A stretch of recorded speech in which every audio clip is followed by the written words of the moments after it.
আরংঘাটার 1 লক্ষ ব্লেডের তৈরি প্রতিমা দেখতে গিয়ে যে আমাদের সঙ্গে এরকম অবস্থা হবে সত্যি ভাবতে পারিনি। হ্যালো এভরিওয়ান, আমি সঙ্গীতা। সকলকে জানাই শুভ দীপাবলির অনেক অনেক শুভেচ্ছা। তো কালকে আমরা গিয়েছিলাম আরংঘাটাতে। প্রথম তো খুবই ভালো ছিল। এত মিষ্টি একটা প্রতিমা দেখে আমরা যাচ্ছিলাম বড় মাঠের উদ্দেশ্যে, যেখানে 3-4টে পুজো এক জায়গাতেই হয়। তো প্রথম তো ঢুকে তাও একটু কম ভিড় ছিল, আর ভিড়টা শুরু হলো এখন। বাবারে বাবা, সে কি বিচ্ছিরি অবস্থা! ম্যানেজমেন্টের এত খারাপ অবস্থা ছিল, সত্যি মানে ভাবার বাইরে।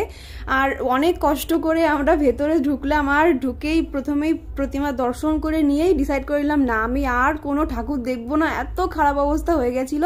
তো তারপর আমরা একটু ঘুগনি আর একটু আইসক্রিম খেয়ে বাড়ির দিকে রওনা দিলাম। তো তোমাদের ভিডিওটা কেমন লাগলো অবশ্যই কমেন্ট করে জানিয়ে যেও। ভালো লাগলে লাইক করে দিও অ্যান্ড সাবস্ক্রাইব করে দিও। তো আজকের জন্য টাটা।